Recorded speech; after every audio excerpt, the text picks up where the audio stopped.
Hello बच्चों। इस भाग में हम पेरीमीटर ऑफ डिफरेंट शेप्स अर्थात आकृतियों के परिमाप के बारे में चर्चा करेंगे।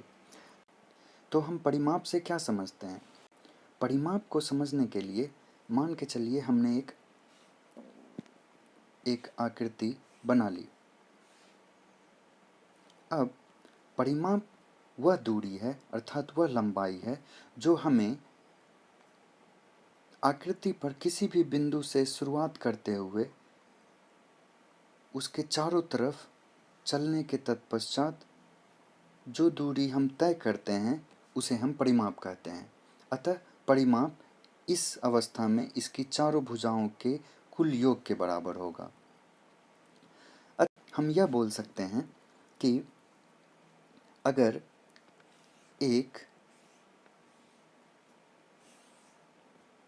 आकृति जो इस प्रकार की हो, अगर इसके भुजाओं की लंबाई क्रमशः 10 सेंटीमीटर, 5 सेंटीमीटर, 4 सेंटीमीटर और 7 सेंटीमीटर हो, तो इसका परिमाप जो होगा वह 7 जोड़ 4 जोड़ 10 जोड़ 5 सेंटीमीटर अर्थात 26 सेंटीमीटर के बराबर होगा।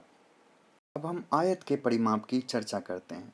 तो हम जानते हैं कि आयत एक ऐसी आकृति है जिसके आमने सामने की भुजाएं बराबर होती हैं और उनका हर एक कोण 90 डिग्री के बराबर होता है।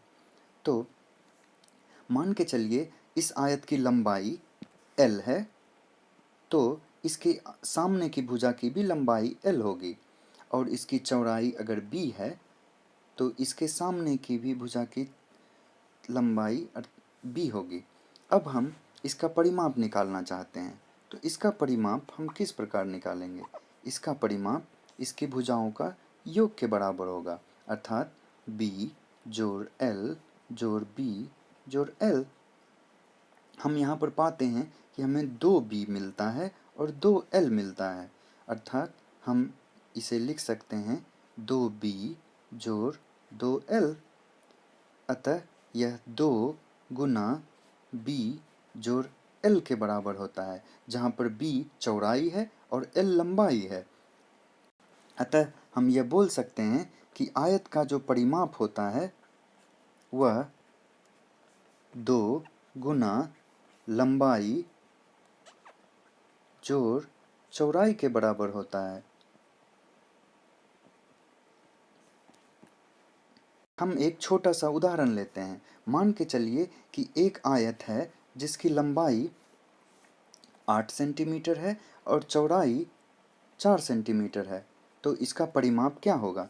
तो इसका परिमाप बराबर 2 गुने लंबाई जो कि 8 सेंटीमीटर है जोड़ चौड़ाई जो 4 सेंटीमीटर है उसके बराबर होगा अर्थात यह हमें 24 सेंटीमीटर देगा।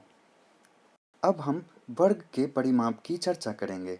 तो हम जानते हैं कि वर्ग एक ऐसी आकृति है जिसके चारों भुजाएं बराबर होती हैं और उनका हर एक कोण समकोण होता है।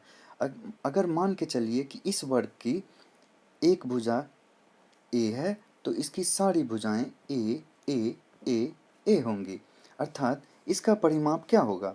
इसका परिमाप बराबर A जोड़ A जोड़ A जोड़ A के बराबर होगा, जो कि हमें 4 गुना A देगा। अर्थात हम बोल सकते हैं कि वर्ग का परिमाप 4 गुने एक भुजा के बराबर होती है। अगर उदाहरण स्वरूप अगर वर्ग का एक भुजा 10 सेंटीमीटर है तो उसका परिमाप क्या होगा? उसका परिमाप अगर एक भुजा 10 सेंटीमीटर है तो उसका परिमाप बराबर होगा 4 गुने 10 सेंटीमीटर अर्थात 40 सेंटीमीटर होगा। अब हम समबाहु त्रिभुज के परिमाप की चर्चा करेंगे। तो समबाहु त्रिभुज से हम क्या समझते हैं?